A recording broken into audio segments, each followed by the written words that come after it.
who's your third quarterback behind May and Caleb Williams, and why? Yeah, and this is I went back and forth on this because I think you can make a case for Ewers and what he could develop into this year, especially with the supporting cast they have down there in Texas. I went with J.J. McCarthy out of Michigan. Pour yourself a cold one. Let's drink them, huh? And listen to Ross Tucker break down the top college prospects on another tasty edition of The College Draft.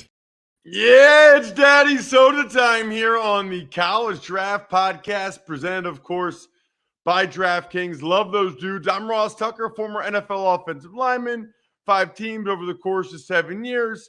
For those of you that are interested, you can check out the video on youtube.com/Ross Tucker NFL, or if you check out any of our social media platforms, either at Ross Tucker NFL or at Ross Tucker Pod. Twitter, Instagram, Facebook. What am I missing? TikTok, Threads. Too many, if you ask me, but that's where we're at.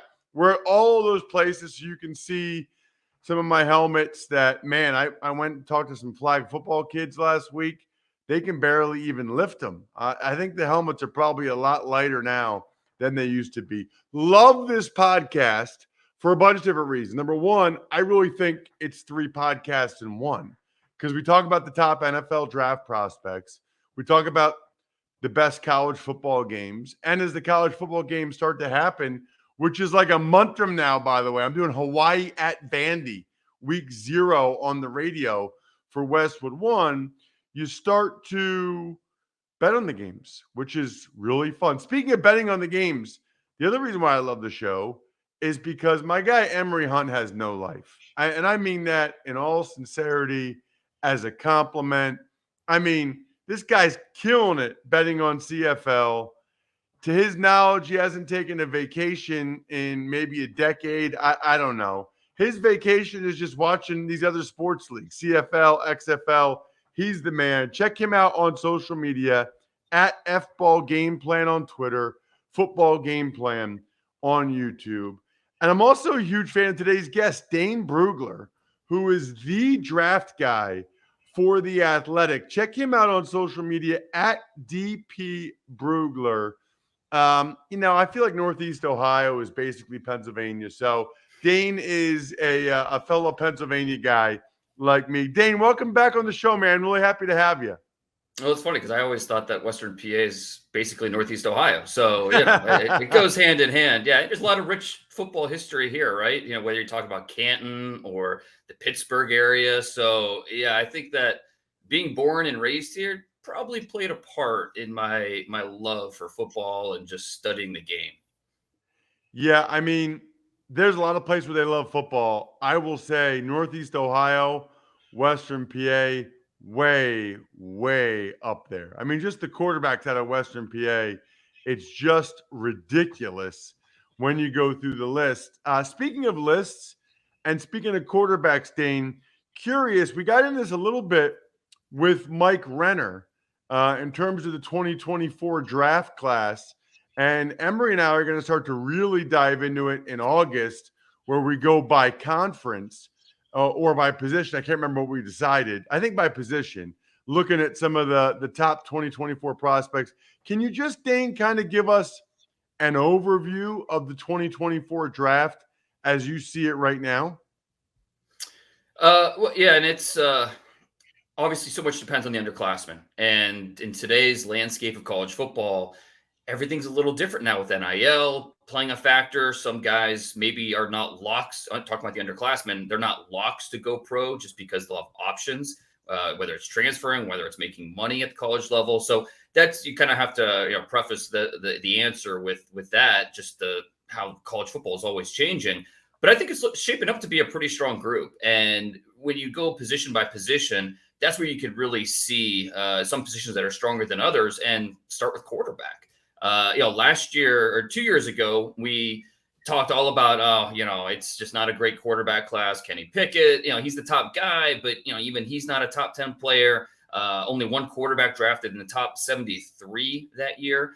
So we were always talking about, okay, next year's better. And then even last year with Bryce Young and CJ Stroud and these guys, we always talked about, hey, next year is going to be better. So I know people are tired. of hearing about how next year's quarterback class is going to be better.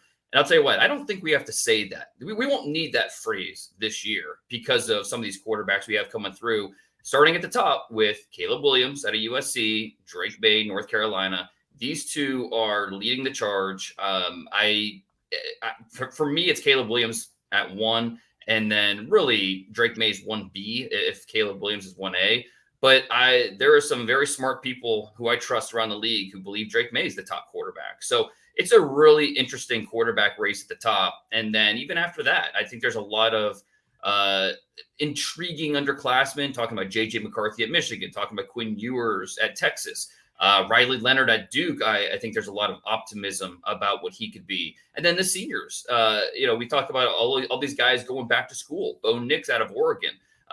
You look at Jordan Travis, Florida State, Michael Penix out of Washington had a big year last year, kind of reinvented himself as a draft prospect. So the quarterback, they usually drive the conversation, right?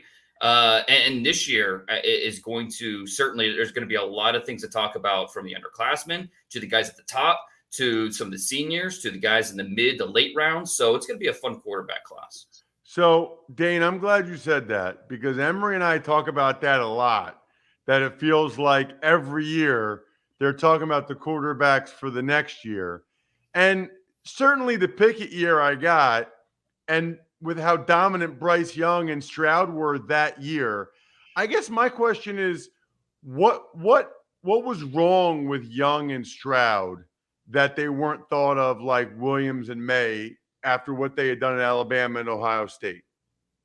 Well, obviously with Bryce, it was just all about the size, right? He was a complete outlier, and some teams were not going to bet on an outlier as a top 5 pick, as, slapping him with that, whatever title you want to come up with, generational or franchise, or, whatever, the way we prop up these quarterback prospects. But the height and just the size and him holding up durability wise, that was obviously, we talked about that until we were all blue in the face. And that's what maybe held him back from being put on that pedestal. With CJ, I think it was the mobility aspect. Can he be a creator? You think about today's NFL and how important that is. And then you look at a guy like Caleb Williams, you look at Drake May and the way these guys move, and it's just a little bit different. So, who knows? 5 years from now, when we look back, we might think, oh, wow, this is crazy. CJ Stroud is clearly the better quarterback in the NFL than Drake May or Caleb Williams. Who knows how that'll all play out. But I think it's easy to look at Caleb and Drake and say, okay, yeah, I see it. I mean, you look at Drake May and say, okay, yeah, I can see some Justin Herbert here. Or you watch, with Caleb Williams and say, okay, the Patrick Mahomes comparisons get overused, but yeah, I can see it because of how creative he is, the way he changes his arm angles, just the way he turns something out of nothing. And sometimes to his own detriment, he relies on that a little too much at times. But it's going to be a lot of fun watching him this year to see what he can do for an encore after what we saw last year at USC. Emory, have you had a chance to check out, to really study Caleb Williams and Drake May yet? Yeah, it's funny. History tells us a lot, man, because we heard the same things about the quarterback class of 2017 that had Deshaun Watson, Patrick Mahomes, and an intriguing Deshaun Kaiser in it. It was, next year's class is going to be great because you have Rosen and Mayfield and Josh Allen, Darnold, when Lamar Jackson ended up being the best one out the bunch, got an MVP. And then we heard the same things going into this year. It's always interesting to see which class isn't the best class, but I digress. When you think about these two dudes, though, and you look at how they played, Caleb Williams' tape just doesn't make sense in terms of, what he was able to do from a dynamic standpoint. You're watching him, even if you go back and watch him at Oklahoma, you're like, there's no way he's going to make it out of this. It is almost like watching one of these old, 80s cartoons or, sitcoms from the 50s, like Batman and Robin. You're like, man, there's no way he's going to get out this jam. And he does. I mean, he sent Spencer Rattler packing from Oklahoma. And then you go and look at him at USC, and not just the throws are just phenomenal, but it's his body type doesn't look like it's supposed to be athletic. It's just like Patrick Mahomes. Like, there's no way he's going to scramble for 40 yards down the field. And he does. the run he had against I want to say it was Utah. It's like, damn, this dude just really took off like that and really accelerated. It's just impressive the collection of skills that he has at the position. And May is someone, got better, then kind of tailed off toward the back end of the season as teams, put together more of a profile on him. So it's going to be fascinating to watch him build off, last year, because again, it was his first year starting, and we don't want to rush to push these guys, to the top, because it does him a detriment. But I want to ask Dane, what you talked about earlier, you brought up a great point about guys not leaving early and having options. For you, at what point does it become a factor? Age. Like, I feel like we're getting back to the old school where guys are coming into the NFL at that position, at 24, 25 years old. Yeah, no, and that's something that we'll be talking. We've always talked about age, but even more so now when you look at these seniors, and of my top like 12 or 13 senior quarterbacks in this class, 11 of the 12 are at least fifth-year seniors. Some of them are sixth-year seniors. Jordan Travis from Florida State is a six-year senior. Michael Penix, six-year senior. Joe Milton from Tennessee, sixth-year senior. So these guys are going to be 24 years old when they get to training camp, and that's something that some teams are going to look at and say, that matters for us. Age factors in when we talk about investing in the position. Talk about especially early round picks.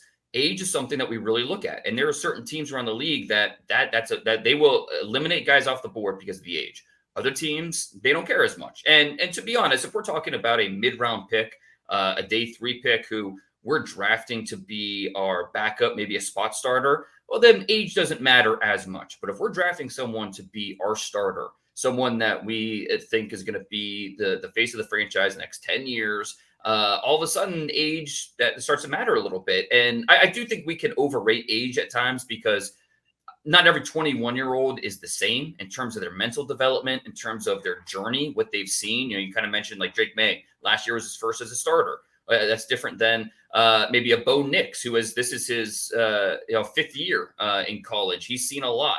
So every journey is a little bit different, and how we factor that in with age and how that compares to other players, it's a really interesting dynamic, especially at quarterback. So I think it's a really interesting conversation that we probably don't have enough time right now to fully delve into, because there are so many layers to it and how every team responds to age and what that means for their draft board. Just to follow up, because, it's funny how if we go back and look at just how shocking it was to see Brandon Wheaton go in round 1. Do you think if Brandon Wheaton goes in round 1, nowadays, even if let's say if we graded him as a first round talent, do you think 28 really would matter as much now? I know everybody say, quarterbacks are playing until they're 40, but not every 40-year-old quarterback is good. Right? Do you feel like a Wheaton still would go in round 1 if he was, perceived to be a top guy? Well, definitely not to the Browns. The Browns are one of the teams where age factors in pretty heavily with their, especially with their top 3-round picks.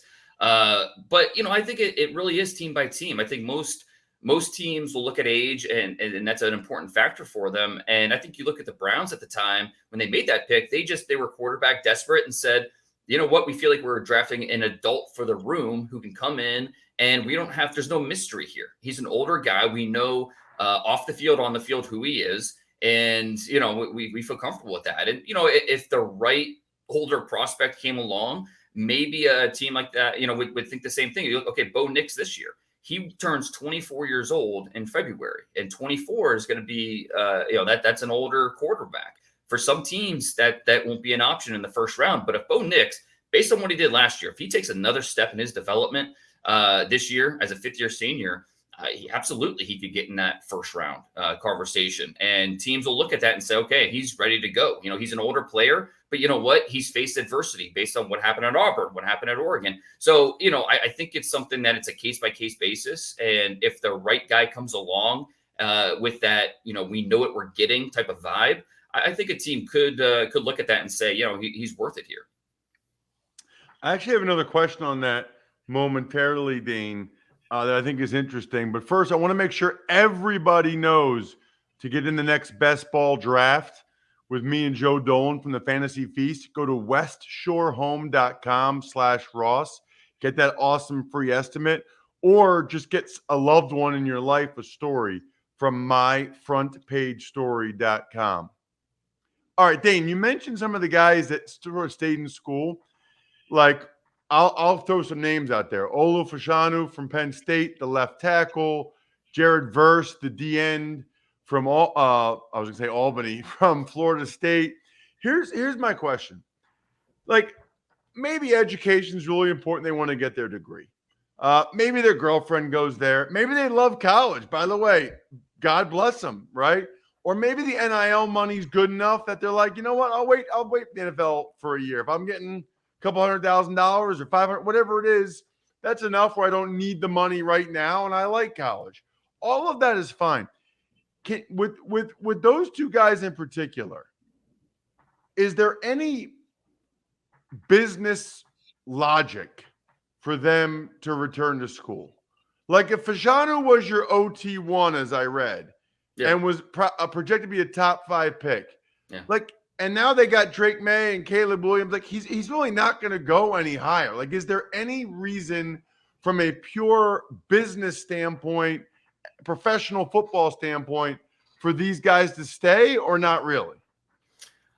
I don't know how much he'll be making this year on NIL, but from a pure business standpoint, with especially with Fashanu, that's strictly a personal decision, right? With some of these guys, I think there's injury plays a factor. You look at Blake Corum from Michigan, that late season knee injury. I think he was going to be a top 75 pick somewhere on day 2. You understand why he went back. The two guys that you did highlight with Verse and Fashanu, those were surprises. Fashanu was my number 5 overall player in the draft last December. Came out with a top 50 that day. And then he decided that when he announced he was going back, so I had to redo it. But he was my number 5 overall player. I think he would have gone that high. I've been the first tackle drafted ahead of Paris Johnson, who went 6 overall. So, from a pure business standpoint, no, I don't think that there are advantages to staying. But with that said, I think these are personal decisions. Each guy is a little bit different with their priorities, with this unfinished business. They feel like they can get better. It's whether education and family reasons play a part. So, I don't really fault any of these guys if they decide what's best for them is to go back. But as long as they have all the information, as long as they understand, hey, if you did go, you are leaving this on the table. And if you feel fine with that, betting on yourself, by all means, go with God and go do your thing. That's the advice I would give them, as long as they have all the information. But it was a surprise. Those two guys went back this year. We talk about with Caleb, Drake, Marvin Harrison Jr., and then Fashanu. We're talking about 4 blue chippers at the top of this draft. And then Verse is not far behind. If he would have come out last year, he would have been a top 15 pick. This, as long as he stays healthy and it looks like the same guy we saw last year, he'll be a top 15 pick this year. So he was probably so happy just to get all that free gear at Florida State compared to what they gave him in Albany. Right. He was like, big difference. A big difference. He was like, "This is amazing. I'm staying." I gotta ask you, Dane. I see the Mount Union helmet behind you. I know you're a Mount Union guy. Yeah. I know Ruby is going to be phenomenal again this year. But I wanted to ask you about, like, it's a weird era of the small college. I would hate to be a small college coach, because if I develop a dude that you overlook, and this guy comes in, Florida State comes in and like, oh, by the way, we'll take this fully developed, superior edge rusher. How tough is it for you to really get a good handle on, okay, which small school guy is going to be a small school guy, even though he's a 5th-year senior, and go into the draft, or is he going to try to take that chance to go to a FBS program to really elevate? Like, because I'm talking about Ruby, and like, man, he's so good. Yeah. But it's hard to balance. Okay, do I leave and go into the NFL draft as a Mountain Union guy, or do I go to James Madison and leave there? Yeah, and I talked to Ruby last year. For those that don't know, Mount Union wide receiver Wayne Ruby, pretty good player, and obviously Mount Union's got a pretty good track record of turning out some receivers with Pierre Garcon and Cecil Shorts, and so Ruby seems like the next guy, borderline draftable, but a guy that's going to be in a camp, have a good chance to compete for a roster spot whenever he does go. But he decided to come back, and yeah, I know. Talking to some of the Mount Union coaches, they were like, maybe be a little more quiet about him, but still we want you to prop him up. Like, it's a fine line. It's tough. And I think a great example was, Tucker Kraft last year, South Dakota State, who was so good at tight end. I mean, after last season, he had Alabama. There were six-figure contracts in front of him to go transfer to the SEC or to a bigger school. He decided, you know what? These are the guys that I came up with. This is the program that believed in me. This is, my best friends are on this team. I know the NFL and the money that they're going to come. And he decided to stay put, and he was a third-round pick of the Packers. And, I think he'll have a good NFL career. But then you can't blame other guys that have an opportunity to go make money at a bigger school, bigger exposure. And honestly, it's a chance to challenge themselves. They have a chance to move up and say, and it's not just about the money. It's a chance to, hey, I can, go play against better competition and really show scouts that, hey, I am this good. But to your point, you do feel for the coaches that spend all this time developing and scouting and recruiting and finding these guys, bringing them along, help them realize their potential, only to see other programs reap the rewards. So it is a tough dynamic for some of these smaller schools. But, from a scouting standpoint, it is kind of good to see these guys move on a little bit, just to see them against better competition, see if they can maybe live up to it against better opponents. Dane, I got two more quick ones for you. Number one, Marvin Harrison is the best wide receiver prospect since. I mean, it's hard not to say Jamar Chase, just because Jamar was so good. But okay, let's take Jamar Chase out of it. Man, you have to go back a little ways. You'd really do.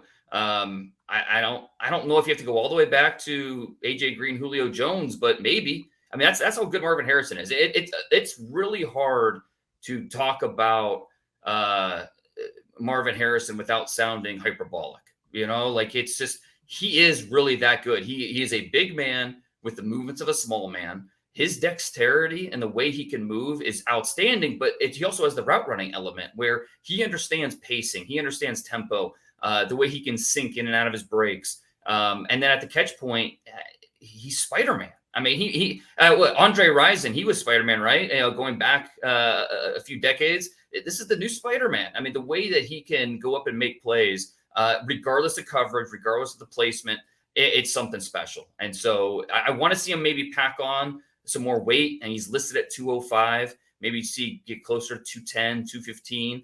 But play strength's not a question. You see him match up one-on-one, and you're not worried about the play strength. And watching his tape this summer, watch him against Georgia, against Keely Ringo, who Ringo is just this phenomenal athlete, and seeing Marvin Harrison just put him in a blender, tie him in knots. It's something just really special to see. So, and that's part of why Keely Ringo fell to the fourth round, because of Marvin Harrison. But he is I won't say he's a lock to be the first non-quarterback drafted, but he's as high of a favorite to be that guy as any non-quarterback we've seen the last few years. What I always think is crazy, Emory, too, by the way, is he's a different player than his dad, which I always think is cool. Right. Like they look different. They're physically built different. He's got some of the traits. Last thing, Dings, I know I'm going to get this from Emory in August. Who's your third quarterback? We got about a little bit less than a minute. Who's your third quarterback behind May and Caleb Williams, and why?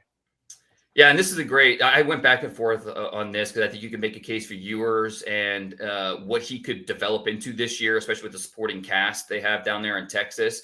I went with J.J. McCarthy out of Michigan, and this is a guy he's big. He has the athleticism is awesome. He has the arm, and there were times last year, we know that Michigan offense, they're going to rely on the run game that's going to be ground and pound. That's what's going to the foundation of what they do.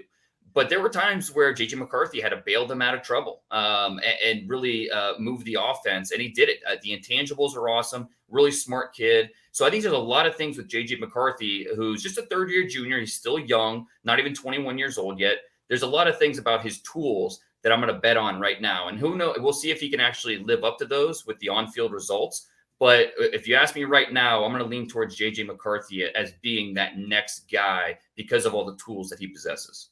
Check him out on social media at DP Brugler. Does an unbelievable job for The Athletic. Always check out Emory here on the College Draft Podcast, as well as at FBall Game Plan on Twitter, Football Game Plan on YouTube. Other than that, the keg is kicked. We are all tapped out. Thanks for listening to the College Draft Podcast. Make sure to also subscribe to the Ross Tucker Football Podcast, Fantasy Feast, Even Money, and The Business of Sports. All available at Apple Podcasts, rosstucker.com, or wherever podcasts can be found.